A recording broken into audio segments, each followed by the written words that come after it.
Sem chiclete, sem celular. Gente, presta atenção aqui que tá começando o Precisamos Conversar. Vamos falar de Psica, essa série brasileira que trata de exploração sexual de meninas no Pará. Vamos falar sobre o papel dos pais na hora da transição de gênero dos filhos e filhas e sobre novas formas de relacionamentos amorosos. Vai rolar até trisal por aqui. Meu Deus, você não pode perder.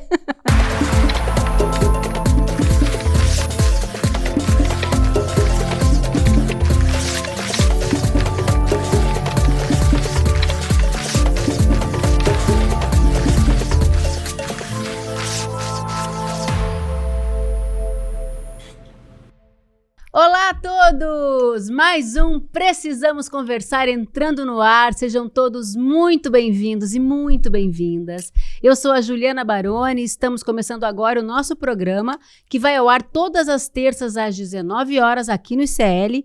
Eu estou muito bem acompanhada nessa bancada de mulheres fantásticas. Nossa super cantora e historiadora, tá, meu bem? Açucena! Obrigada, minhas amadas! Márcia Tiburi, nossa escritora gênia! Teacher! Hoje ela veio de coordenadora. Hoje ela veio de Ícone coordenadora, fashion. de diretora da escola. Ícone fashion. É igual Drew Barrymore. E nossa filósofa das redes, Sara Zara! Sarita! Ela e seu boné cool. E cada dia uma peruca, Ela é né, gente? estilosíssima. Ela é muito Sara estilosa. Passa de intervalo gigante de tempo, a gente troca cabelo. Ela é muito chique. Você vai poder assistir também o Precisamos Conversar no Spotify, que está disponível agora, inclusive em vídeo. Aqui é só gente bonita, elegante, sincera. Vocês estão gostando do nosso lookinho, dos nossos cabelinhos? A gente se arruma pra vocês, A gente se arruma hein? pra vocês. Especificamente. Claro. Então vamos nessa, ó. Começando o programa falando da série Psica. Quem começa não consegue parar. A série conta a história de 3 personagens que se cruzam. Janalice, uma adolescente sequestrada para virar prostituta. Jonas, um filho de um bandido da região e que é um pirata de rio. E Mariângel, uma mulher valente que tem que vingar a família.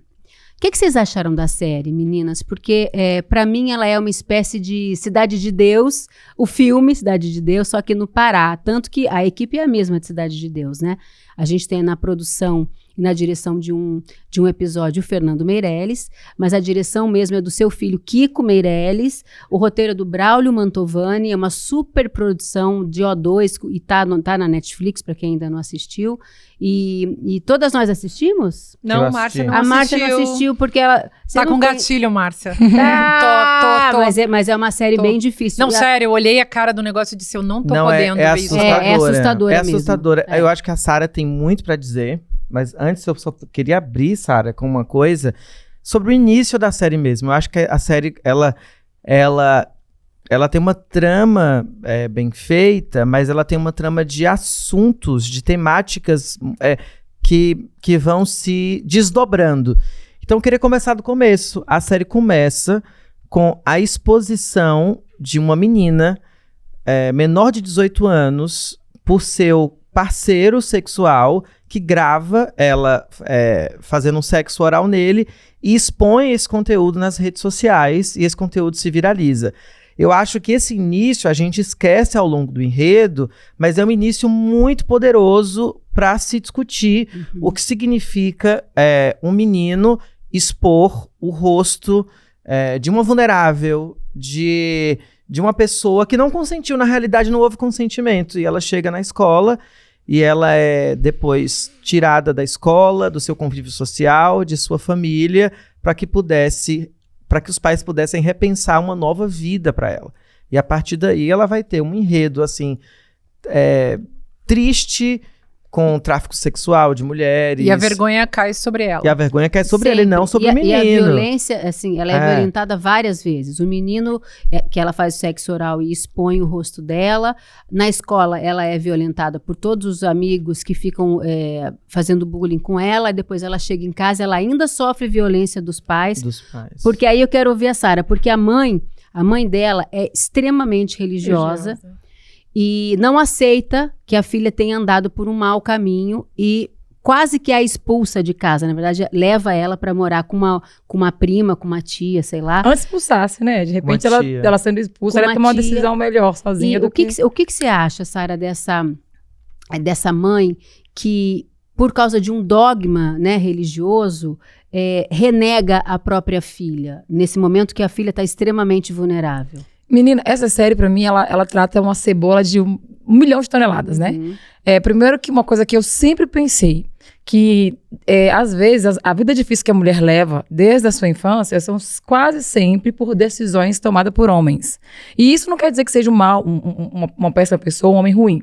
Mas, igual a Susana trouxe, que o primeiro ato de violência da série é a exposição do que ela fez de cenas íntimas, né? Então, foi um homem que decidiu expor ela dessa forma. E aí, quando a mãe dela resolve, a mãe dela e o pai, né, de acordo com o embasamento religioso que eles têm em casa, que acho que é muito ruim quando a religião forma a educação do lar, e eu falo isso por experiência própria, o pai dela também, por não se posicionar, porque assim, é um negócio meio complicado. O homem manda na casa. A gente cresce ouvindo isso. O homem manda na casa e a mulher sabe e obedece. Eu digo pelo fundamento religioso.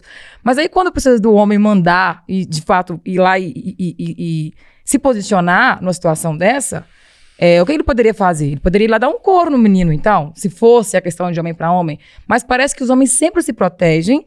E aí, quando eles precisam falar, eles se silenciam. Foi o que eu falei semana passada, que eu odeio o silêncio dos homens. Porque a mãe decidiu pegar a menina e mandar pra casa de uma estranha... De uma tia que tinha um marido que é um estranho. Mas para um lugar distante. Dali. E o homem não se posicionou, sabe? Então, assim, eu vi que o menino passou ileso a série toda, porque o problema começou com ele. Foi a decisão dele de expor a menina dessa forma. E em nenhum momento trouxeram alguma imagem que alguém foi lá e cobrou desse menino, nem o cara como pai. Eu acho que é o mais, né, viável. E essa questão religiosa também, que eu fiquei pensando nessa série. Como que as pessoas, elas ficam cegas com os versículos bíblicos em relação à educação dos filhos, né? E lá em casa também, meu pai é o melhor pai que eu podia ter na vida. Eu não me vejo com outra pessoa nesse meu pai. Ele é meu exemplo de homem em tudo. Eu acredito em bons cristãos por causa do meu pai. Eu acredito em bom homem por causa do meu pai, em bom marido, em boa pessoa por causa do meu pai. Mas ainda assim, o motivo de eu ter saído de casa com 14 anos foi porque o meu pai não conseguiu gerenciar a família dele. E a decisão que ele tomou no formato de nos educar acabou me jogando pra fora de casa, porque pra mim era mais viável estar fora de casa do que no ambiente familiar. Era menos conflituoso. E aí acabou que a decisão do meu pai me deixou a parte de uma família, né, do regime familiar, de um sistema familiar, né, que 14 anos você não tem a noção do que é tirar, colocar algumas responsabilidades, decisões importantes, enfim. Mas foi decisão do meu pai também, de não se posicionar como uma pessoa que vai ter que equilibrar o jeito de um, o jeito de outro. E aí eu poderia estar exposta aos mesmos riscos que a menina da série sofreu, né? E na verdade aquilo ali pra mim, gente, é uma realidade muito, muito, muito existente mesmo. Uhum. É muito triste porque no final, tem um final bom, mas a gente sabe que é só uma ficção. Eu queria colocar sobre isso que você falou, inclusive da menina, e passar essa provocação pra Márcia. Não é nem uma provocação, né? É um jogo mesmo que a gente tá fazendo entendimento, aqui, de assim, entendimento. Né? Porque desde o início, a menina é usada como um joguete sexual. Essa que é a grande questão. E essa coisa do menino é interessante que a primeira experiência dela com a sexualidade, primeiro ela mostra o prazer desse a ser filmada como um gesto de confiança com o menino, e depois ela é exposta como um vexame, como o sexo pra mulher. Pro menino não, pro menino era a glória. Pra ele, ela é uma coisa sexual aonde todo mundo vai ter que rir dela, porque ela não pode gozar, a mulher não pode gozar, e quando ela é exposta à sexualidade, ou ela é um vexame, ou a sua sexualidade tem que ir para um prostíbulo, se ela quiser ter uma sexualidade aberta e usada pelos homens sempre. Então esse, para mim, é um dos atravessamentos que mais me toca. Ele faz ela sentir desejada, né, no começo, porque ela chega a fazer com ele o que ele pede, que é de gravar a imagem lá do sexo oral, e aí o jeito que ele fala com ela é uma coisa acolhedora, né, um negócio tipo assim, é como se fosse um troféu. E a mesma cena que ela faz com ele nesse sentido vira chacota. Entendeu? Acho que ele vai de 100 a 0, assim, menos de... Não, inclusive, a chacota que ele faz na presença dela na escola na hora do recreio. É horrível. E eu lembrei de Márcia. Eu lembrei da Márcia na hora que o pai da menina tá vendo o vídeo e ele falando junto, ela gosta de tal coisa. Na hora que ela levanta a cabeça e ele vê que é a filha, aí que ele muda de postura, né? Porque a mulher é sagrada só a filha. O pai tá vendo também a imagem. que vocês estão vendo aí? O que vocês estão vendo? Deixa eu ver também. Eles começam, olha só que gostosinha. Que não sei. Quando ele olha, é a própria filha. Aí que ele muda de postura, quando Aí ele vê o fala, rosto, meu entendeu? Deus, Apaga na esse vídeo. verdade, eles mandam a menina pra longe porque ela acabou virando uma vergonha pra família. Ao invés de acolhê-la, eles botam pra longe de casa. E o pai, ele fica mais arrependido nesse momento do filme do que a própria mãe, que é mais rígida. Ela é mais por causa religiosa, da né? religião, Então, acho que a gente podia discutir isso também, né? Vocês sabem que, vou contar a minha história. Eu fui educada numa típica família brasileira, que são aqueles católicos não praticantes. Então, a gente, claro, batizavam a gente, fazia primeira comunhão, crisma, mas qualquer criança que soubesse rezar o Pai Nosso, você já achava que ela ia ser padre ou ia ser freira. E eu, como gostava de estudar e gostava daqueles... Eu achei a igreja sempre um lugar bonito, era no mundo de onde eu venho, a igreja era um lugar bonito, cantos bonitos, enfim, da minha época, anos 70, né? Mas eu quero dizer uma coisa também para provocar a nossa discussão. Tem religião demais e educação de menos, né? Na minha família tinha um certo pânico de religião. A minha mãe não tinha religião praticamente nenhuma naquele corpo. A não ser essa meio arremedo da religião dos brasileiros. Eu sempre achei Fezinha, né? a laicidade vem daí também. Eu não fui educada num ambiente assim. E eu sempre dei aula para padres, pastores, e eu dizia, monja sou eu, né, gente? Porque muita gente tinha uma vida sexual e faziam coisas nas igrejas que eu conhecia. Eu dei aula para jesuítas, laçalistas, presbiterianos, um bando de gente, congregações de freiras também, e eles me contavam muito da vida sexual deles. Engraçado, uma sexualidade muito clandestina, não é à toa que a igreja católica é cheia de pedófilos, não é à toa que a igreja essa, né, um pentecostal também, seja cheia de pedófilos. Aliás, vamos lembrar do caso do Lucas Terra, 21 anos, um menino morto, estuprado, queimado por aqueles pastores lá da Bahia, cujo nome, infelizmente, não estou me lembrando. E até hoje os caras não estão presos e estão lá pregando pedófilos e assassinos. E um negócio horroroso. Enfim, mas queria dizer, falta educação sexual e existe muito dogma religioso para cima dos corpos. É como se a educação e a educação sexual fossem proibidas, porque as pessoas, quando forem educadas, evidentemente, elas vão se tornar mais lúcidas, donas dos próprios corpos, e obviamente isso também faz bem para as relações democráticas. Mas quero falar mais um detalhe. Vocês notaram como toda mulher é geni? Uma mulher é uma geni, a música do Chico Buarque. A geni, aquela mulher que vai ser apedrejada, ela é objeto do gozo, ela é gozada, ela é ridicularizada, e isso tudo é misoginia, e os caras ficam rindo e gozando, sendo que os homens têm pânico, eles são capazes de matar, porque eles têm pânico de serem objeto, de se tornarem objeto da piada, né? Então, acho que tem isso aí. Interessante que a série seja sobre isso. Bom que vocês estão me contando, porque eu não vou assistir, porque eu não dou conta mais desse gozo visual com o sofrimento das mulheres. Deixa eu falar só um detalhe. Mesmo. Eu escrevi um livro, gente, uma ficção, chamado Com os Sapatos Aniquilados, Helena Avança na Neve. É ficção, é para fazer pensar. Mas a minha narradora, a minha personagem principal, melhor dizendo, a minha protagonista é uma assassina de homens. Eu fiz esse livro também para que as mulheres gozem um pouquinho, sabe? E muita mulher leu e é para as mulheres. E homens só se tiver algum corajoso, mas tá difícil de achar. Ô, gente, Psica joga à luz um assunto seríssimo. É na Amazônia que ocorre o maior número de gravidez entre meninas de 10 a 14 anos. Só para se ter uma ideia, é ali que tem um registro de violência de 21,4% acima da média nacional. Entre as vítimas de abuso nos anos de 2021 a 2023, 81% eram pretos e pardos e 2,6% indígenas. Sem falar no tráfico de pessoas, considerado como uma das formas mais graves de violação, tô até gaga porque é um assunto tão difícil, né? De violação dos direitos humanos. É um crime invisível nesse nosso Brasil tão imenso, né? Um lugar tão isolado. Isso também me chocou muito. Eu fui depois procurar os dados e me chocou demais ver que isso é tão normalizado. E na série, na verdade estão chamando de minissérie, Márcia, tem algum momento que tem um prostíbulo em que o próprio pai oferece à própria filha de 13 anos pra sair, pra se deitar, como ele diz, com um cara. Diz, não, ela já sabe, ela tem 13 anos, ela já sabe fazer bem as coisas. Então, Muito chocante. É uma objetificação das mulheres que faz parte de todas as culturas, mas, digamos, nas culturas mais democráticas, em que direitos humanos são garantidos e os direitos das mulheres são interpretados como direitos humanos, né? Porque isso é uma coisa boa de lembrar, gente. As mulheres não eram consideradas nem humanas. E até hoje elas ainda não são. Né? Essas pessoas que são objeto são tratadas como sub-humanas, né? Isso é uma coisa pra gente também pensar. Então, isso começa dentro da casa. A casa, que é o grande problema porque isso aí também acaba sendo uma violência hedionda, mas começa sendo uma violência doméstica. A menina já é vítima de todo tipo de abuso desde o lar. Ela nasce e ela é tratada dessa maneira. Gente, essa série não tô gostando, hein? Não, esse outro lar que ela foge, né? Lembra dessa parte? Sim, da tia. Esse outro lar que ela foge pra casa da tia, e a tia acolhe tudo. Ela tem um companheiro, a tia. E esse companheiro também abusa dela. Então são abusos infinitos durante toda a série. E uma experiência sobrenatural que eu tive, assim, coisa minha e do meu saci.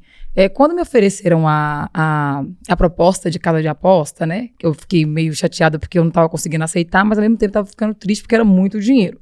Então, o que eu fiz? Quando tem coisa que é humanamente impossível eu conseguir me equilibrar, aí eu peço ajuda espiritual, porque tem coisa que não dá.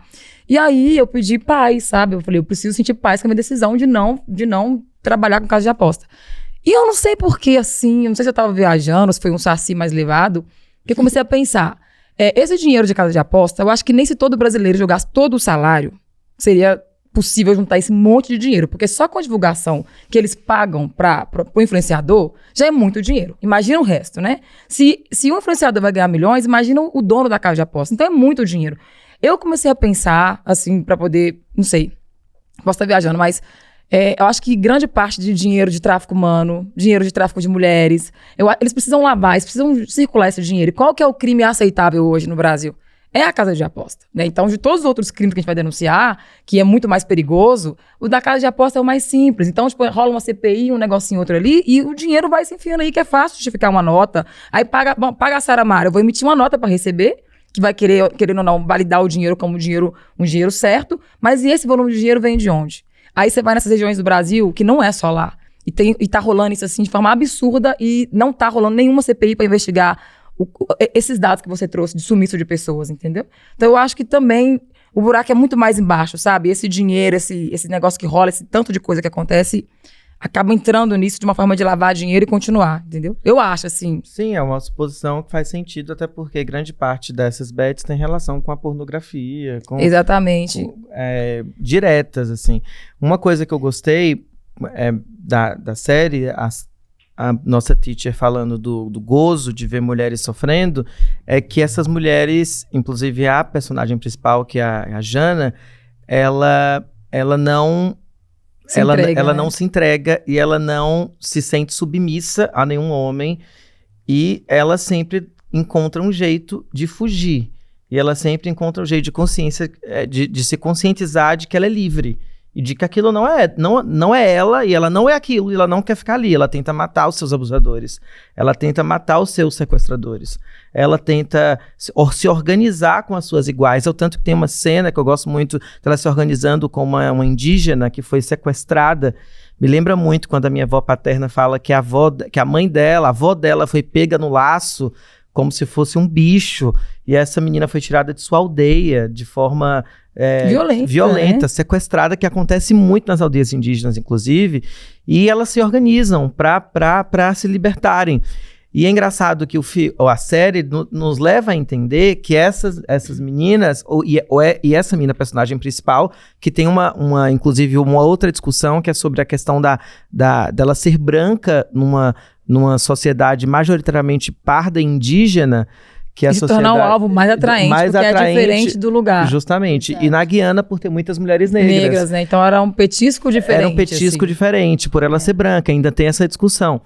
E aí, uma coisa que é interessante, é que nos leva a entender de que quem vai redimir e salvá-las vão ser homens. E aí que entra a figura da Mari Angel, que é uma atriz, gente fenomenal. Para mim, a grande personagem da série é ela. que dá a entender que ela é uma guerrilheira. Inclusive, ela se veste Forças de homem revolucionárias, pra poder sim, conseguir se misturar no meio deles e fazer o que tem que fazer, né? E ela tem o seu filho gay assassinado, seu marido assassinado por esses bandidos. E a história é realmente interessante, mas... um roteiro bom. É muito não, bom. Não, tem suas questões, acho que tem algumas questões ali, naturais de E série dá de raiva que os entretenimento. homens O nome dessa conseguem atriz é interpretar de uma Marley da facilidade. Eles Souto. conseguem fazer tão que Mas pra mim, a Mary Angel é a grande... O Mary Angel, que eu anotei aqui, Marley da Souto, ela fez a série 100 Anos de Solidão. Ela é uma Que atriz atriz, cara. absolutamente Que fantástica. atriz. Não, e a atriz, assim, a atriz que vai pra cima, que eu sou da linha de frente, eu não sou da linha de trás. Sou eu quem decido as coisas. E isso é muito bom, porque quando você vê que o enredo, o cara, não, eu quero te salvar, eu vou te tirar daqui, eu sou o homem da sua vida. Ela fala, eu não tenho o homem da minha vida, eu não preciso de você. A menina fala pra ela. Só que no final... eu vou dar um spoiler, gente. Não pode dar spoiler, né? Não, no final, a menina decide ficar com ela, porque é ela quem salva a menina. Isso. Na Nem final, com a própria também, mãe ela não quis é o ficar, homem, porque ela nem entendeu que a mãe era uma O pessoa homem de que risco, tenta né? salvá-la A também mãe era uma quer... pessoa de risco. A mãe oferecia risco, A então mãe ela preferiu ir oferecia embora, risco, e sabe? o cara que foi lá pra salvá-la isso é bom. queria ela como Domínio propriedade também, de isso. novo. Então, não era pros outros, é só pra ele. É né? libertador quando ela rompe com esse amor romântico Com a mãe. e vai em busca de uma nova vida. Bom, agora vamos mudar de assunto, um assunto super importante. Eu queria deixar claro aqui que ao pensarmos nesse próximo assunto do programa, nós pedimos a bênção da nossa querida Açucena. Imagina. E você já vai entender por quê. O escritor Cadão Volpato acaba de lançar esse livro aqui chamado Notícias do Trânsito, que conta a história do seu filho que aos 25 anos resolveu fazer a transição de gênero. O Cadão também te procurou, não foi, Açucena? E te deu esse Na livro? real, pelo Jeff Ares, o Jeff Ares, numa conversa com ele mandou esse livro pra mim. Inclusive, muito obrigada, Cadão. E queria saber, acho que o Jeff, numa conversa com ele, queria saber de uma outra pessoa trans que tinha achado o livro e tal. E a gente decidiu trazê-lo como pauta. Porque, na verdade, esse livro, gente, conta a história do ponto de vista desse pai, que tem um filho que transicionou, tanto que eu achei o título super bonito, Notícias do Trânsito. Muito. É muito poético, assim. E é claro que a narrativa, no começo, você não sabe direito de quem que ele está falando, é óbvio, em primeira pessoa, ele está falando muito de si, é quase que um desabafo, até que a gente entende a dor desse pai, vai se aproximando aos poucos dele, o luto pelo qual ele passa. Mas eu queria aproveitar que a gente tem uma figura assim tão... A Açucena é uma pessoa muito generosa ao falar do seu próprio trânsito, da sua própria transição. Ela fala com muita naturalidade, então eu queria aproveitar esse momento que ela está aqui, que esse livro a gente está querendo mostrar para vocês. Eu queria perguntar, e a tua história, Açucena? Você pode abrir um pouco para a gente? Como é que foi assim para você primeiro, e depois como é que é isso ainda para os seus pais? Bem, a transição, eu acho que ela, no mínimo, há duas transições subjetivas. Primeiro, a interna, que é uma odisseia muito profunda, até você externalizar, começar a usar o primeiro batom, a primeira saia, já aconteceu uma guerra enorme dentro de você. Então, é um processo realmente árduo, porque o gênero, quando se diz feminino e masculino, ele é algo muito petrificado, é feito pedra mesmo na nossa sociedade. Como se mulheres e homens fossem dois seres diferentes ou duas espécies diferentes que fossem irmãs, personalidades, não são nem pessoas diferentes. É como que se fosse de mulher é de mulher, o que de homem é de homem. Como se as nossas humanidades não pudessem se congregar. E eu acho que a transição de gênero, ela na verdade desnaturaliza aquilo que parece pedra. Parece um muro intransponível entre aquilo que é humano. E as pessoas trans, elas entendem que elas podem transitar entre esses signos que não são pedras, que são ideias acima de tudo. O que a gente percebe, e é muito doloroso, porque às vezes a gente não tem repertório, e eu acho que a grande guerra que acontece dentro da gente, além do preconceito, além de nós nos acharmos um pecado ambulante, ou uma imoralidade ambulante, porque é muito difícil você se ver atravessando, transicionando escondida dentro de casa. Eu tenho um texto que eu falo que eu sempre marcava um encontro às escondidas comigo mesma. E era como se eu estivesse encontrando ou me macomunando com uma criminosa que ninguém podia ver. Então, quando eu entrava sozinha no quarto, no espelho, me vestir com as roupas da minha mãe ou da minha irmã e se encontrar de certa forma comigo e me ver de um jeito que eu me percebia como eu. Mas isso foi ainda em Vitória? Foi em Vitória da Conquista. Ainda. E no início foi muito difícil para os meus pais. De fato, primeiro é uma questão de luto, tanto nossa, interna, quanto dos pais. Eu não acho que seja fácil para os pais, porque principalmente quando você tem um filho homem, a sexualidade do menino, o pênis do menino nasce antes. A menina também, mas o pênis do menino vem investido de expectativa e prestígio. Vem colocado num pedestal como se nem existisse gente. Parece que o pênis nasce antes da pessoa. Então vem toda a expectativa masculina. A lógica masculina em cima daquilo. Você ainda nesse momento, filho mais velho. Filho mais velho. Então, eu fui uma decepção, né, pro meu pai, que no início ficou cerca de 2 anos sem falar comigo, ficou quase uma semana sem sair de casa. Eu lembro que um tio meu, maravilhoso, foi até ele e falou assim, porque não entendi porque você tá desse jeito, você tem uma artista linda, você tem uma filha linda, bababá. Eu espero que você não seja o último a aplaudi-la.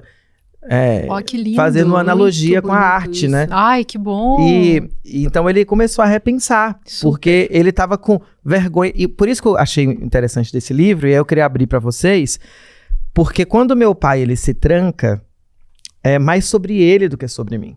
É mais sobre o orgulho dele, sobre a perda do homenzinho que ele queria que eu me tornasse, e muito parecido com ele, um pegador de meninas, um comedor das filhas alheias, ou um jogador de futebol. O homem que ele não conseguiu se tornar, né? Justamente. Ele colocou em você. E também colocou em mim. Ou um espelhamento dele também, enfim. Mas foi muito difícil para ele. Mas era muito mais sobre ele. Eu lembro que minha mãe um dia falou, e se acontecer alguma coisa com seu pai? Se seu pai entrar na depressão e se ele morrer? Eu falei, mãe, mas aí quem vai matar ele é o preconceito dele, não sou eu. Boa. Eu tô aqui, inclusive, para acolhê-lo. E eu sempre tive essa postura de acolhimento com meu pai. Agora, o que eu achei interessante desse texto é que, de fato, é um pai falando de si. E algumas pessoas se sentiram incomodadas no início. Mas eu acho que ele tá falando mais dele. Eu falei, mas sobre ele. Pessoas, a gente conversou mas eu acho que é sobre ele. Mas por que é sobre ele também, né? Porque ele é esse pai aqui. Eu conheço Cadão, faz anos que eu não vejo. Fiquei muito feliz de ler o livro. Não terminei de ler ainda, mas é muito bem escrito, ele sabe escrever, né? Ele é um escritor, é um poeta, tem essa parte, inclusive, que eu acho que é um ponto para um homem, porque a subjetividade masculina, né? A gente já falou tantas vezes da matriz de subjetivação masculina feita através da violência, então, de repente, um cara que saca de poesia, que é um artista, que é um cara da música, já é um homem, digamos, menos... A gente espera que ele seja menos pior, né? Porque é uma subjetivação realmente muito precária, a dos homens. E aí, eu acho que ele tá fazendo esse discurso todo, óbvio, a dor dele é a dor de ser homem. A dor de ser homem, considerando que no patriarcado capitalista, nesse patriarcado capacitista, etarista, antiecológico, a forma social homem, a forma social macho, e daí a questão, inclusive genital, que você levantou, é um valor. O grande valor. Capital significa forma social homem. Mulher vale menos. Mulher sempre foi sub-humano. A gente falou no debate antes da série Psíquica. Exatamente. Mulher sempre foi menos. Simone de Beauvoir já dizia, era muito difícil você ser um ser humano sendo mulher, porque uma mulher já é calculada pelo seu sexo. Ela já é sexualizada antes. E aí, de repente, parece que um homem que transiciona e vem a ser mulher entra num devir que o patriarcado não entende, não acolhe, porque é como se fosse uma perda. Então, o luto do macho... E uma traição, hein, ao patriarcado. É, claro, a dissidência... Tá renegando um privilégio, né? A dissidência desse sujeito que resolve... É que nem o sujeito que é rico... E vira comunista. Conhecemos bem esse tipinho. Então, você acaba traindo realmente um privilégio, como vocês colocaram, né? Uma causa, porque o patriarcado é feito também dessa causa. Isso é bem interessante da gente avaliar a tristeza do macho, gente. Sabe o que eu queria falar? Tem uma parte do livro que me tocou muito, que é quando o Cadão fala do luto e do nome. Que ele sente saudade de coisas que ele e o menino dele faziam juntos. E ele fala, e a gente estava falando sobre isso, né, no camarim, Açucena, como o nome é muito simbólico para quem é pai e mãe, que a gente batiza e aquele nome tem um monte de significado. Ou é uma homenagem a alguém da família, ou é um desejo seu, né, e a gente possui o filho porque a gente escolhe aquilo para ele, a vida dele, o nome dele, e você escolheu o seu próprio nome. Na realidade, foi minha mãe que escolheu, porque a gente estava assistindo uma novela, acho que era Tropicaliente, na reprise. Era a Carolina Dickmann, justamente, e minha mãe falou assim, nossa, se eu tivesse uma outra filha, eu devia ter uns 8, 10 anos, mas se eu tivesse uma outra filha, o nome dela seria Açucena. E eu já pisquei o olho assim, nossa, nasceu, que nome lindo. Acabou de chegar. Que coisa linda. E eu nunca esqueci disso. Então, é minha mãe que me batiza, aliás, na uma parte aqui, nós fomos assistir a Açucena num show maravilhoso que ela cantava Gal Costa aqui em São Paulo. Quando tiver de novo eu vou avisar vocês. E na fila do gargarejo estava a Dona Margot, mãe de Açucena. Amamos Dona Margot. Um beijo, Dona Margot. Mas que orgulho, que olhos de amor e de orgulho. Ela curtiu o show. Que mãe mais fofa do mundo. Que mãe mais acolhedora. Ela é tua fã, acima de tudo. Ela tem muito orgulho de ela você. foi muito companheira. E até partindo pra Sara, que faz parte dessa bancada LGBTQIAPN+, junto comigo. Acho que tu é P, tu é a letra P. Mas pamonha, porque olha... Não é nada. Pamonha. Mas, na mão do povo. Eu acho que, assim, quando os pais te apoiam, ninguém te segura. É muito interessante. Eu demorei um pouco mais, porque essa coisa dos meus pais tiverem que... A tomada de consciência foi aos poucos. Eu tive minha irmã também, que foi muito maravilhosa comigo. Minha irmã me vestia, me maquiava, me emprestava as roupas dela, minhas amigas. Uma coisa muito importante pra mim também foi o feminismo na época da faculdade, que me deu repertório, que deu nome às coisas, que me deu um subsídio... teórico mesmo, bibliográfico, e assim, a educação muda a cabeça das pessoas, a educação me transformou absolutamente. Que lindo ouvir isso, e eu queria aproveitar para dizer que o patriarcado é a ideologia de gênero, e é isso também que você trai. O patriarcado é a ideologia de gênero, e você trai essa ideologia, e os homens se sentem ameaçados na masculinidade deles, se sentem ameaçados porque se um de nós já fez essa transição e quebrou com a ideia de gênero, como você também colocou, Açucena. Você quebra, você destrói uma categoria super importante para produzir a opressão. E aí, quando você retoma essa categoria e faz a transição, você desmonta esse pilar que você levantou também no começo, você desmonta isso e coloca o gênero como categoria de análise e liberta os corpos das pessoas. E o patriarcado não suporta corpos livres. Daí a pansexualidade também tem a ver com isso, só que tem que tomar cuidado, porque é da matriz de subjetivação masculina o caráter predador em relação à vida. São narcisistas, centro do mundo, não, todos são meio infantilizados, como dizia, isso é uma das coisas que eu acho que o Freud acertou. As mulheres já nascem mais evoluídas. A Açucena, a gente viajou junto pro Rio, né? E eu até falei, a Açucena é um poço de conteúdo. Eu fico o dia inteirinho falando é um poço de conteúdo, é muito bom. E aí a gente tava na fila pra poder embarcar, e aí a aeromoça falou, Açucena. Cara, me deu um boom na hora, eu falei, como é a questão de dignidade você poder escolher o seu nome E você ouvir as pessoas te chamando pelo nome que você escolheu, né? Aí eu comecei a pensar nas amigas que eu tenho, que elas performam, que elas são mulheres trans, mas que não tiveram ainda a oportunidade de trocar o nome. E como deve ser constrangedor você não ter um Muito. nome, de acordo com o que a sociedade acredita do que é nome masculino e feminino. Falado em voz alta é você revisitar lugares em menos de 5 segundos que você não quer mais. Imagina, você tá na fila do aeroporto para embarcar. É muito constrangedor. E aí você se sente Aline e alguém te fala Pedro. É um grito tão alto de um nome que vai te trazer tanto transtorno mental em 5 segundos, sabe? Ô, Açucena, você passou por algum constrangimento Já, desse tipo? muito. Não, mas uma das coisas mais constrangedoras, inclusive esse assunto é bem importante, que são os espaços hospitalares. Os espaços médicos aonde você tenta acessar por uma dignidade sanitária. E já está vulnerável pela questão da está saúde, vulnerável e não consegue ir por conta do medo de ser... de ter sua dignidade retirada. Imagina na frente de todo mundo você ser chamada de sei lá, Tiago. Não, sabe o que é o pior? O tom. E você ser Tainá. De repente, o tom da justamente. pessoa, por ela ser homofóbica, ela já vai te chamar num tom de te colocar exposta mesmo, né? Tem muitas questões. Sai uma pesquisa que as pessoas trans são as pessoas que menos circulam na cidade de São Paulo. Eu viajei muito pouco. As mulheres trans têm um receio de viajarem sozinhas, de viajarem para fora do país, independente delas terem dinheiro ou não, elas circulam menos e viajam menos. Por quê?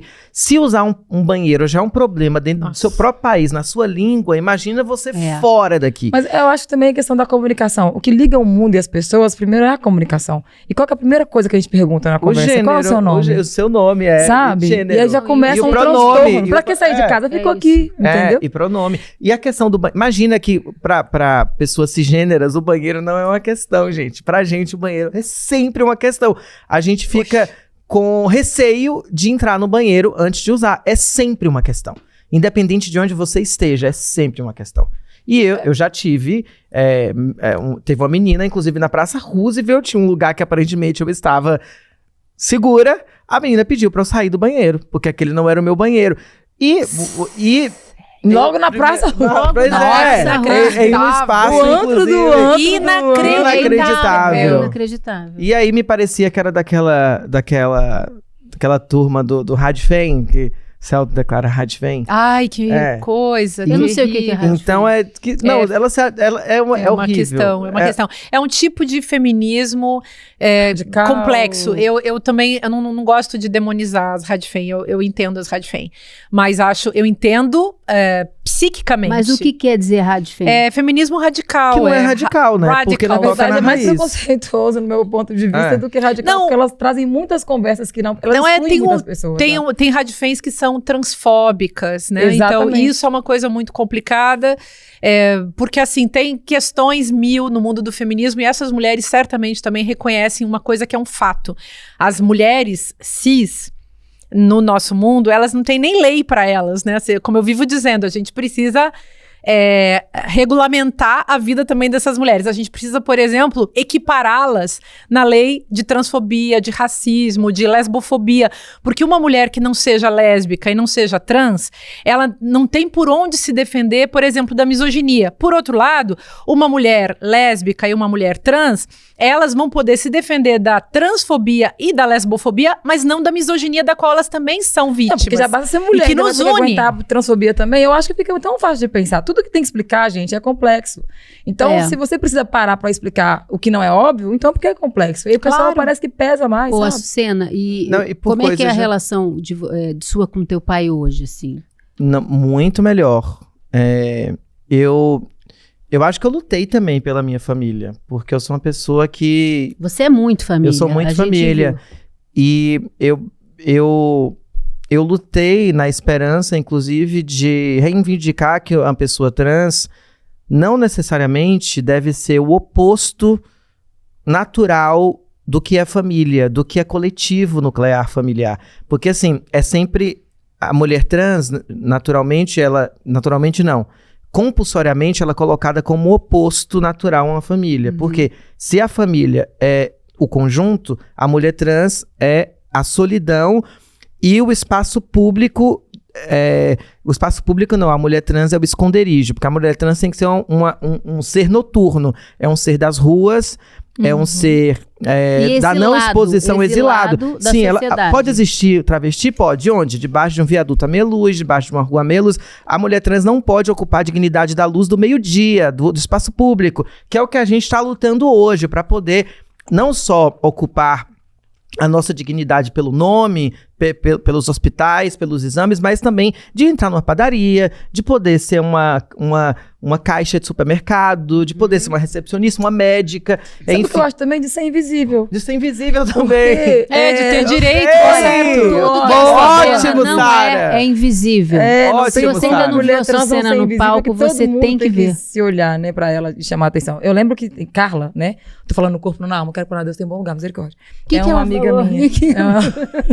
É uma mulher trans que eu conhecia que ela faleceu. Aí eu falo isso pra a alma Sim, não vir, né? sim. Coisa.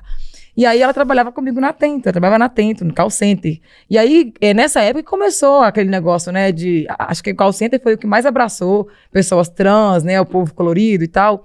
E aí começou a briga do banheiro, porque Carla tinha 2,5 metros, mais ou menos, e tinha uns pernão, e ela tinha um corpo mais masculinizado, mas ela usava sua saia, seus vestidos, suas coisinhas de senhora. E aí, na hora de usar o banheiro, começou, assim, aquela briga, mas onde ela vai usar? E aí teve uma pessoa, porque ela era muito feminina. A Carla era grandona, mas ela era uma moça. Olha, se pegasse eu e Carla, ela me dava uma surra de feminilidade, né? Aí o pessoal começou a entrar nessa briga de que ela não podia entrar no banheiro das mulheres. Sabe o que ela fez? Não preciso de banheiro. Eu faço da boca de qualquer um lugar pra mijar. Tirou a pingola do meio do... Levantou o vestido, tirou a pingola e mijou nas portas, assim. Entendeu? Aí ela conseguiu se impor de uma forma que o pessoal entendeu. É muito pior ver uma pessoa fazendo isso aqui do que ver ela lá indo pro banheiro. Mas que usar o gente banheiro. ruim, né? E aí, Nessa época não existia mídia, não existia nada, que era 2007, Gente, 2008. Mas ela conseguiu, do jeito dela, resolver a questão do banheiro. Porque É um ela nível- sentiu uma mulher, sabe? E é um nível de desumanidade, Sim. é um nível de grosseria, é contra o direito humano da pessoa ser quem ela é. Não, isso é É horrível que as que eu pessoas achei- fazem. Como Isso se que nós você tá- fôssemos estuprar mulheres no banheiro. Não, foi isso que ela disse. Falou assim, gente, risco vocês não são- é eu no banheiro de mulher. como Agora no banheiro de homem eu vou comer representa bastante. um perigo por ser Ela quem meio você é, né? Como é que você pode representar perigo por ser Não, quem você sim, é? eu acho que assim, Exatamente. mas existe uma categoria também que existe um pensamento que a gente tem que ter, que imorais existem em qualquer lugar. Então, uma pessoa trans pode ser desonesta, como um homem branco pode ser desonesto, ou seja, mas isso não caracteriza uma pessoa trans por ser trans. Vulgaridade não tem existe gênero, em qualquer né? lugar, não tem gênero, não tem... E as pessoas... Só que isso é um atributo É um que eles atributo colocaram de às desumanização. Exatamente, a desumanização, é isso. O outro é considerado menos humano. Esse é um problema. Problema que inventado pelo patriarcado, capitalista, racista, etc. Que a gente tem que superar. Olha, de qualquer maneira, a gente vai mudar de assunto agora, mas eu quero agradecer você, Açucena, porque poucas vezes eu vi na TV, num podcast, uma mulher trans, cantora maravilhosa, falar com tanta generosidade para quem... Porque, assim, não é uma questão de curiosidade por uma anomalia. Não, é um desejo de conhecer mesmo o que está dentro de você. Eu acho que de humanizar também isso. Porque muitas das vezes, quando a gente não fala, a gente idealiza as coisas. Então, a travesti, a mulher trans, é sempre um monstro que vai nos atacar. E a gente precisa, eu acho que, desidealizar para trazer empatia para as pessoas. Acho que tem o medo, né? Mas tem também um outro negócio que aí a gente, uma outra hora, discute, que é uma atração e um desejo denegado, sabe? Então, acho que as pessoas trans são muito atraentes, elas são muito complexas, bonitas. Os homens, então, travestis, os homens que se travestem de vez em quando, né? Mas as mulheres travestis, as pessoas trans mexem com o desejo também desse patriarcado perturbado. Inclusive o desejo não só de ter e possuir, mas de ser possuído e de estar naquele lugar. A fantasia que os homens têm com a fantasia de ser mulher.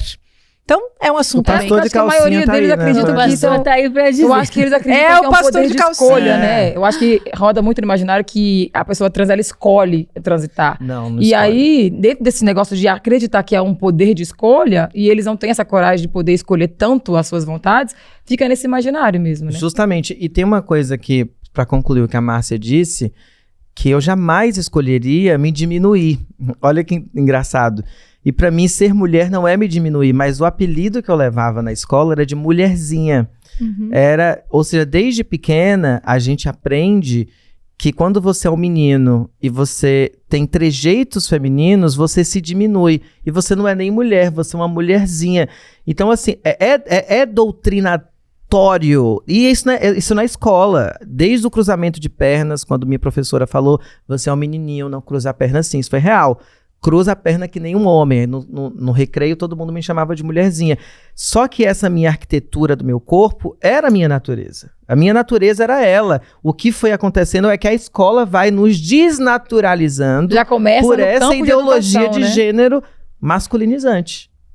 Bom, gente, nós vamos mudar de assunto, mas obrigada, Sucena, por compartilhar sua Eu que vida agradeço riquíssima essa pra gente. oportunidade, E imagina. vamos falar sobre essa isso oportunidade. quantas vezes você Vamos quiser. nessa. Vambora. Gente, uma história bem curiosa. A Justiça de São Paulo reconheceu a união estável poliafetiva entre 3 homens: Charles Trevisan, Caio Alexandre dos Santos e Diego Trevisan. Os 3 elaboraram, assinaram e autenticaram um contrato particular que formaliza o relacionamento entre eles, e a juíza Rossana Mergulhão validou esse contrato. O Estado brasileiro não reconhece a união poliafetiva como entidade familiar, e o Conselho Nacional de Justiça proibiu o registro em cartório de uniões desse tipo. Mas essa norma não impede que essas uniões sejam reconhecidas em outros cartórios. O documento não garante os mesmos direitos de uma união estável comum entre 2 pessoas, mas cria uma prova de que o relacionamento existe. O que vocês acham disso, né? Contrato de um trisal? Eu pesquisei essa história. Ótimo. que você Ótimo. achou? Ai, eu adorei, gente. Parece que Vocês querem acharam uma casar brecha. comigo? Ah, Vocês querem casar vamos. comigo? Vamos casar? Vamos. Então, não Só tem umas tenho dívidas amigas que pra a deixar gente pra já você. é casada, tem uns amigos que a gente já é casado. Eu achei ótimo, falando sério. Porque o casamento é uma invenção também patriarcal. Como dizia o Durkheim, sempre é bom para os homens. Então, que de repente os casais resolvam criar novas modalidades é também um enfrentamento a esse sistema patriarcal. E bom que são Que- 3 homens. né? Claro, 3 homens juntos, eles se E curtem, me vivem parece juntos. que foi no interior de São Paulo, imagina. Sim, era um a advogado, sociedade parece que ele achou uma tradicional. brecha, né? Ele achou uma brecha de Não, alguma gente, coisa. me lembrou. Eu gosto de viver me lembrou de um sozinha. meme. Eu acho difícil até casar com uma pessoa, embora eu já tenha casado algumas vezes. Mas assim, casar de 3, né? Você Talvez casou? até fique mais fácil, né? Eu não Mas dou você namora, conta você não, casada. tá? Vou deixar bem claro. Me lembrou de um Eduardo. meme de uma soteropolitana que estavam falando que Salvador tava com muito viado no carnaval. E ela falou assim: porra, deixa os viados se pegarem, deixa os viados e verem. Tá cheio de mulher frustrada porque tem homem que não se assume. Então deixa os viados se comerem. Pelo menos a gente sabe quem é quem. Porque é real, né? Claro! Então que eles se amem, que eles se curtam. Mas é que eu enfim. achei E engraçado. casamento de fachada não dá, né? Mas 3? Como que 3 pessoas conseguem se encontrar e casar? Já é difícil achar uma pra um negócio. Imagina 3 não, mesma e intenção. imagina a Deve ser dinâmica mais dentro fácil. de casa, Eu- por exemplo. eu Imagina tive o um ciúme. primo. Mas E o nada, amigo? homens se amam, gente. Homem se organiza. Entendeu? Não é bem Homem não dá assim, certo. não. faz Não é mulher. bem assim, não. Acho que você tá Ei. sendo muito romântica. Não, você vê, homem ele só perturba a mulher, mas quando é homem com homem, eles se organizam, Mas eles se conta o amam, eles bafão se do seu primo, que eu respeitam, tô eles se- interessada no bafão aqui. Os homens se amam. Eles se Eu amam. tive uma experiência, tive uma experiência de um primo muito querido que foi casado durante uns 3 anos com 2 homens. E. Eu também casaria com 2 homens. Já pensou? Simultaneamente? Um pra cada serviço, sei lá. Não, enfim, O ruim é quando não faz homens, nada. Eles se Femininos bem organizavam. bonzinhos. Eles se organizavam. Mas deu certo. Não, mais ou menos. Mais ou menos, Rola. tá vendo? Porque eu acho que, assim, sinceramente, a nossa sociedade, ela não tá organizada e preparada para uma relação poliafetiva. A Eu gente. Você. Eu não você- tô falando, Mas tá você não é questionando, parâmetro, não. Sara. Você tá à frente, assim. O Você povo tá. que não me organiza comigo. porque Só eu que, tô- assim, o senso comum acha. Senso comum, eu. Não é. Não, e nós nos fomos criadas para ter o outro como uma posse, um afeto de posse, ou seja, aquele afeto é meu. Então a gente não aprende, Mas- é muito mas- difícil desconstruir que esse afeto ele pode ser dividido e sexo, a gente não aprende também que Mas sexo é uma a coisa. Pode Açucena, dividir. eu tenho Simultaneamente, neurodivergência afetiva. Então eu fico com foco na pessoa. Um foco, assim. Você é possessiva, Márcia. Eu sou Vênus em Touro. Não, ela é ariana. E você também tem Vênus em touro? Vênus Eu em sou touro. ariana Eu sou igual você, eu sou e um Vênus animal em touro igual doméstico. você. Então a gente é parecida, amiga. A Por isso gente que a é bem gente é doida. amiga. Então. Não, pois mas, por exemplo, eu não acho, sinceramente, que todas as pessoas são poliafetivas. Eu acho. Mas eu a não nossa sou. sociedade não é preparada Gente, para... Mas você pode não ser, você pode não ser pessoalmente Você não pode viver o poli, mas homoafetiva, você- ou afetiva, ou poliafetiva, e você pode curtir que os outros estão sendo felizes à maneira deles. Que Pode, isso chama-se justamente. democracia. A democracia é um afeto, gente. Justamente. Mas aí eu queria falar de novas formas de se relacionar, porque o casamento tradicional, gente, tá dando uma cansada. Morar em casas separadas, tem muitas soluções aí surgindo no horizonte. mas a graça do casamento é Quartos juntar conta, gente. separados, cidades diferentes. Para isso precisa ter, claro, primeiro dinheiro, né? Para É não o ter que capitalismo da dividir as massa aí, ó. contas. Mas tem também o relacionamento aberto, tem aquela frase de que combinado não sai caro, Eu tenho certo? uma coisa pra dizer, uma separação pra fazer. Existe também, existem muitas combinações. Existem casais, inclusive, que são monoafetivos e polissexuais. Ó. Geralmente Então, os homens fazem isso e as mulheres não sabem. Não, mas justamente, geralmente é isso. Não, por exemplo, de homens ou mulheres que têm relações sexuais, mas não Aí elas se são as mono e eles... Não, afetam. mas peraí, monoafetivo, porque se Só apaixona uma por uma pessoa, pessoa, mas pode transar com outras. outras. Geralmente não Porque se sexo envolve e amor, afetivamente. sexo e amor são coisas diferentes. Uhum. Sexo é, Ah, eu sou movida a Caraca, paixão. Eu sou muito muito econômica. careta. Não, Eu junto inclusive, tem um café filosófico incrível com o Flávio Jucovati, que é um dos nossos grandes psicanalistas. O Amor que se vai, onde ele vai fazer uma diferenciação linda entre amor e sexo. E que as duas coisas, na realidade, são coisas muito diferentes. E muitos casais, geralmente, amam a vida toda e deixam a metade dessa vida de se sentirem atração sexual um pelo outro, e outros que continuam tendo uma relação sexual ativa e deixam de se amar. Mas Isso é porque é muito humanamente impossível manter isso durante comum. Não, muito tempo. então, tá? mas é por isso que amor é uma coisa e sexo é outra. É raro quando essas coisas caminham juntas. Porque senão a mulherada hoje em dia ia ficar apaixonada pelo seu dildo, né? Seu vibrador. Porque de fato, Mas o senão... vibrador não busca água. O problema é isso. Quem? O vibrador vibrador não não busca busca água. O Não negócio busca é quem busca água. água O marido depois. faz busca. comida. Vai sempre faltar alguma Quem busca água? Nunca tinha pensado nisso. Quem busca água pra você, Márcio? Ai, Quando meu você termina Deus. essas coisinhas, entendeu? Não, Ai, tá com sede. Não, entendeu? eu encontrei a Eu minha que tenho que levantar sexualidade, e meu afeto tomar água. num lugar só. Eu também tenho hiperfoco no Eduardo, assim, no momento, né? Viu, Ela Eduardo? também é uns Ela 2 tem metros. hiperfoco. Vai dar hiperfoco em ninguém mais. Eu tenho Pelo amor de Deus. hiperfoco nele. Depois que ele estreou no Teatro Oficina, Uau! sabe? Ai, Foi meu Deus. batizado como um Oh, grande... so nice. Vamos inventar a moda esse Eduardo. Com ele Inventa a eu moda. não morro de tédio, mas... E a gente, às vezes eu fico pensando que eu gostaria de, daqui a pouco, morar, de repente, em quartos separados. Na mesma casa, mas em quartos separados. Ele não gosta dessa ideia, não, mas é uma questão de privacidade também. Liberdade, eu acho. De individualidade, né? De Você ter continua os suas tempos. coisinhas, Ele gosta suas- de dormir mais cedo, eu gosto de dormir mais tarde, sabe? Senão ele monopoliza a televisão vendo jogo Mas de aqui, futebol, ó. vendo surf, eu quero ver minha série. Massa que me sabe? corrija. Faz Porque agora sentido. eu entendo pouquíssimo de capitalismo. As coisas que eu compro que eu sou obrigada. Mas a massa que me corrija. Eu acredito que o capitalismo que formou o casamento, porque antigamente eu via o povo rico casando, era só rico com rico. Não misturava classes, né? E é um negócio que vai se mantendo, entendeu? Aí, tipo assim, o rico casa com porque outro o mais rico contrato pra juntar social mais para dinheiro. manter as Heranças. propriedades E os pobres das juntam um com o oligarquias. outro pra dividir as Não é contas. isso? Mas em entendeu? todas as estruturas, em todas as classes sociais, a mulher sempre é subalterna. Mesmo aquela mulher que é a rimo de família, que é a responsável pelas Minha mãe. finanças. É um negócio muito complicado É muito, isso. não Aí é muito vem sobre amor, é sobre Aí vem o fator estratégia cultural, de- o elemento gênero, que a gente tem que passar o resto da vida aqui nesse programa discutindo, né? Que as mulheres são realmente subalternizadas, desvalorizadas, porque se o valor é o homem, uma mulher é desvalorizada. Ela é subalterna ao marido, mesmo quando ela paga as contas, porque ela é valorizada menos E na é muito cultura, cultural na sociedade. isso. Lá em Minas, por exemplo, é isso que assim, ai, fulano não tem marido, tadinha. Eu falei, gente, a mulher rica dessa. Não, mas ela não tem marido. É tão triste quando as pessoas mais velhas falam pra uma mulher que não tem marido lá, que eu vim pra São Paulo com essa mania. Eu ficava assim, você não tem marido. Você não tem marido. Então vou te arranjar ou três ou dois, poliamor. Pode Dá ser. pena, né? Miriam Goldenberg escreveu um texto sobre o marido como capital. Então é isso também.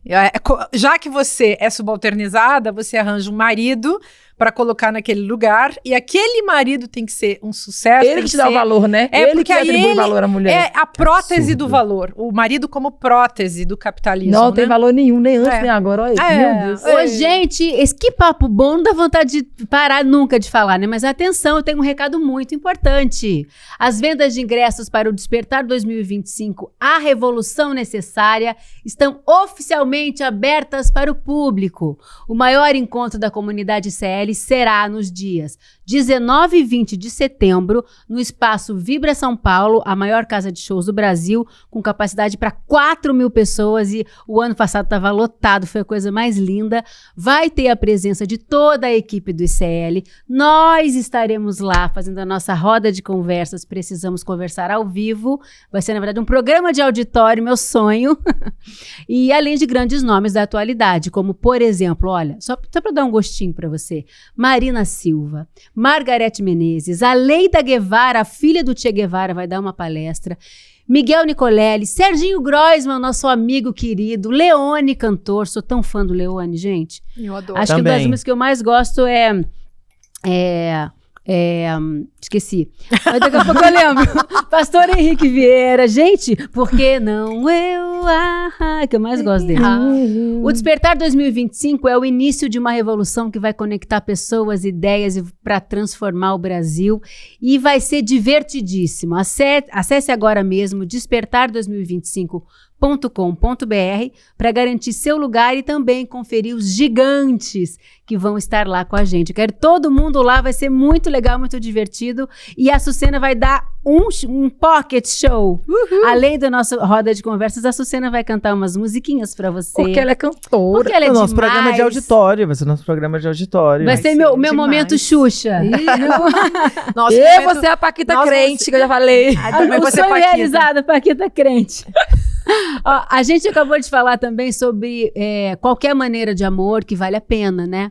Todas as maneiras. Então, que tal cantar aquela música, Sucena, Paula e Bebeto? Uma música lindíssima de Milton Nascimento e Caetano Veloso, cantada pela Gal.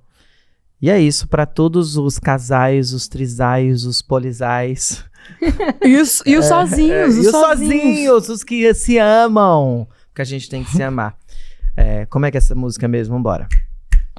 Pena, que coisa mais linda. Diga qual a palavra que nunca foi dita. Diga qualquer maneira de amor vale a pena. Qualquer maneira de amor vale amar.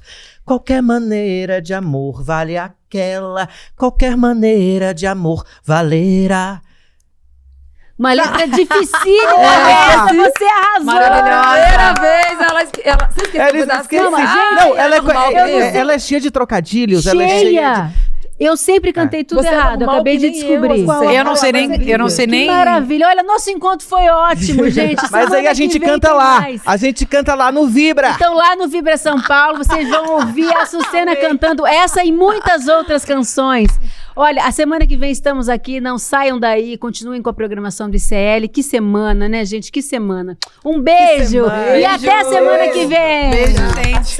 Adoro. Eu quero beber neném. Ai, gente. Pela primeira vez na história do Brasil, um ex-presidente e militares da alta cúpula das Forças Armadas vão a julgamento por tentativa de golpe de Estado. O mundo está de olho no Brasil.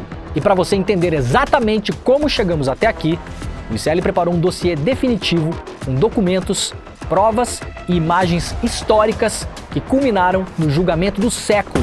Assista a estreia ao vivo do novo documentário original O Fim de Bolsonaro.